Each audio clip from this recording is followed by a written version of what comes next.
Pablo Martínez, entonces, si podemos comentar un poco de lo que sucedió ayer, si podemos realizar un balance. Sí, lo primero que debo decir es que todo cambio de gabinete, sobre todo cuando involucra a 6 figuras y 2 muy cercanas al presidente, como acabamos de escuchar, siempre indica algo.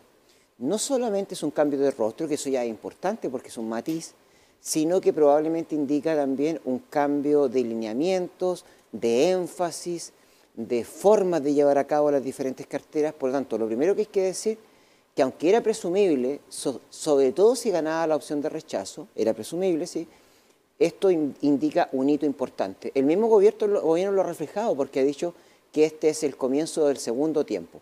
Por lo tanto, hay un equipo renovado, remozado, y probablemente esto puede significar un giro, un matiz en la orientación y en cómo se lleva la política de manera cotidiana, pensando que tiene 2 grandes frentes que hoy día el gobierno tiene que abocarse, si lo queremos sintetizar. El primero es lo que tiene que ver y el resultado por qué se produce el cambio de gabinete. Es decir, hay un fracaso electoral de la postura que defendía el gobierno porque gana el rechazo frente a la apruebo. Ahora el gobierno tiene la intención de comenzar un nuevo proceso para volver a poner al centro la necesidad de la nueva Constitución. Ese es un tema que tiene que enfrentar porque ahora ya no es tan sencillo como antes, que hay un consenso de que se debe cambiar la Constitución, pero ya vimos que aparecieron voces políticas relevantes en la opción rechazo que dicen que eso no es tan así y que los acuerdos de la clase política no tienen por qué afectar necesariamente a este resultado ciudadano que no quiere, digámoslo, entre comillas, no querría, para poner un condicional, una modificación. Por lo tanto hay un flanco ahí. No es tan claro, ni tan preciso, ni tan concreto que vaya a haber un nuevo proceso así como lo piensa el presidente. Ese es un flanco. Y lo otro, que lo habíamos comentado un par de días que viene atrás, que está el arte del gobierno como el gobierno, por lo tanto tiene que enfrentar los temas país. La crisis política que todavía está presente por la delincuencia, por el narcotráfico, por el terrorismo, por la inmigración ilegal, etcétera. La económica, por la inflación que ha crecido, por el desempleo, por el alza del dólar, la social, por la cohesión que se requiere, ¿no es cierto?, la mancomunidad que se requiere entre ciudadanos para poder hacer gobernable a través de la confianza, las políticas de gobierno. Es decir, tiene inmensas labores, qué decir educación, qué decir salud, qué decir, porque además el gobierno es refundacional.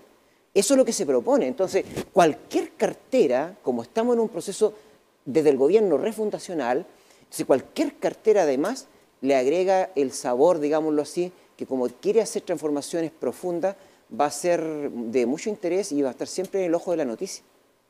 Así es, bueno, estamos con Pablo Martínez, perdón, ¿cierto? Son cosas que pueden pasar igual. Me parezco. Sí. Todo. Destacado sociólogo. Y para eso igual preguntar, con lo que pasó el domingo, una gran amplio victoria del rechazo, ¿cree que lo que sucedió ese día apuró o aceleró este cambio, el primer cambio de gabinete del presidente? Yo pienso que algunos ministros sí se iban a cambiar. Me da la impresión que la ministra del Interior ya estaba suficientemente cuestionada para resistir muchos embates más, lo cual podría ser muy perjudicial para el gobierno, porque después del presidente, ella asume como vicepresidenta, es decir, la principal autoridad política después del presidente, que tiene a cargo la seguridad interior del Estado, ni más ni menos. Entonces, esa figura yo creo que sí estaba desgastada y se notó, porque en definitiva, entre el subsecretario Monsalve, que siguió siendo y la vocera Camila Vallejo, yo creo que las labores de Interior han sido asumidas en la práctica por ellos. Por lo tanto, ese era un cargo que sí o sí yo creo que salía.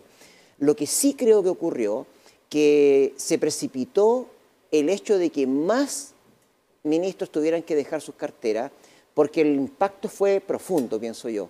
No porque no estuviera la opción del rechazo, yo creo que esa opción sí se consideraba.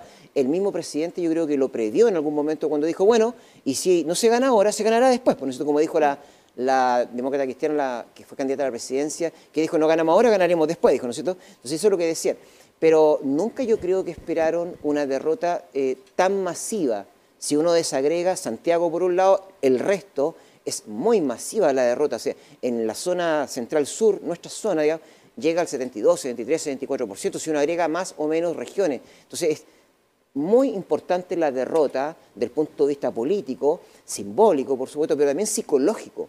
Es muy importante. Entonces, como es tan importante y uno siente la necesidad de responder prontamente frente al suceso o acontecimiento no previsto, eso probablemente, como tú también dices, haya generado que se haya acelerado la modificación y que hayan entrado a lo mejor más modificaciones de las que inicialmente estaban previstas. Recordamos también que el ex ministro de la SECPRES, Giorgio Jackson, había comentado de que si ganaba el rechazo no quería ir el martes a ver a los parlamentarios. Eso igual fue un poco polémico y justamente se movió de su cargo y cambió al Ministerio de Desarrollo Social. Y justamente también quiero preguntarle respecto a lo que pasó con Nicolás Cataldo, ¿cómo se ve esto de parte de vista de la sociedad? Porque se manda un comunicado donde se supone que él iba a asumir como subsecretario del Interior y el actual iba a pasar a otra, se hablaba de la SECPRES.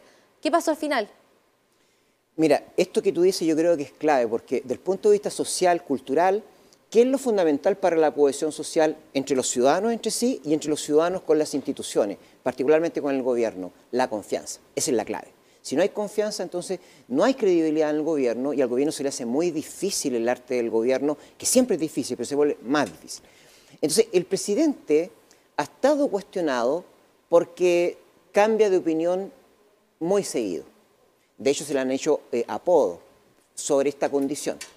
Y también, ¿no es cierto?, ha estado cuestionado, él en particular, no solo porque cambia de posición rápidamente, sino porque a veces se toman decisiones muy apresuradas y luego hay que revertirlas.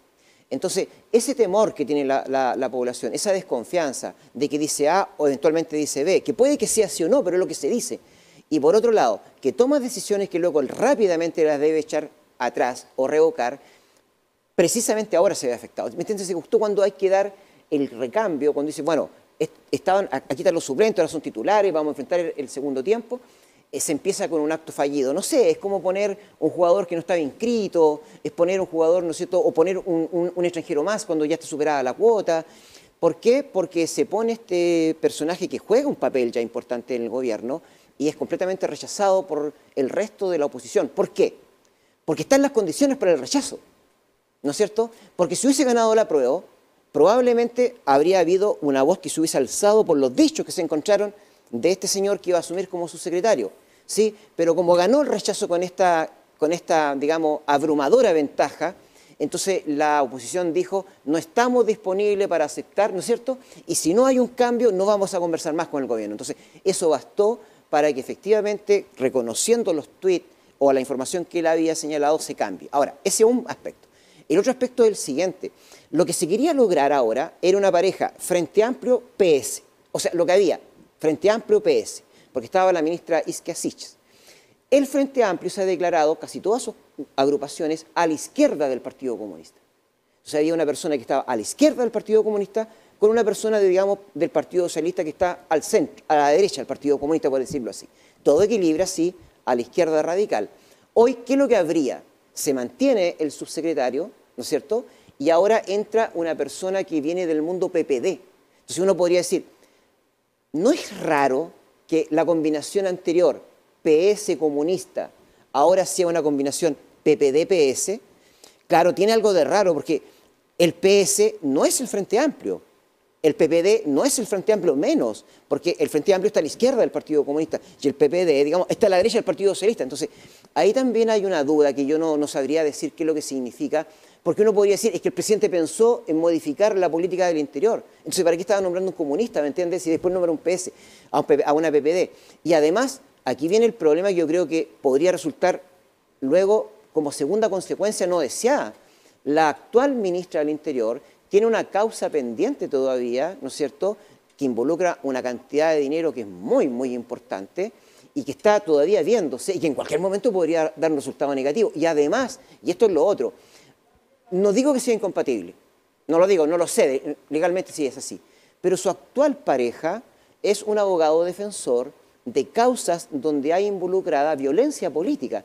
Entonces, ¿no será sospechoso que quien tiene que asegurar la paz interior y la ley de la República, ¿no es cierto?, el Estado de Derecho, tenga como pareja al defensor de quienes eventualmente, porque eventualmente pueden atentar contra el Estado de Derecho? Entonces, ¿te fijas que esas suspicacias, ¿sí?, están en preguntar, por último, ¿ese sería entonces el mayor desafío que tiene dicha cartera? En la región, por ejemplo, el Biobío, lo que pasa en la macrozona sur. Yo creo que es el mayor desafío. Es decir, si la ministra actual logra establecer un clima de concordia, de paz y de diálogo, yo creo que el asunto está semi resuelto. Si además va al norte y ordena la inmigración ilegal y se toman medidas que regularicen la situación, yo creo que es un éxito, capaz que sea presidente de la República, porque quien solucione estos dos problemas, ¿no es cierto?, este de la Araucanía, de la macrozona, y el norte chileno, norte grande, yo creo que esa persona, ¿no es cierto?, sería bendecida por la población y políticamente quedaría muy, muy bien perfilada. Pero déjame decirte, sin querer echarle pelo a la sopa, pero yo creo que es difícil. Creo que es muy difícil hacerlo y por lo tanto requiere un acuerdo que no solamente es la acción del gobierno, sino que es un acuerdo que necesariamente debe considerar a los otros actores políticos y a los actores sociales, diferentes agrupaciones que se han manifestado, porque la concordia en este momento se debe lograr entre la política y la civilidad. Ahí está entonces, ese sería entonces el desafío. Pablo Martínez, sociólogo, destacado sociólogo, muchas gracias por acompañarnos acá en esta edición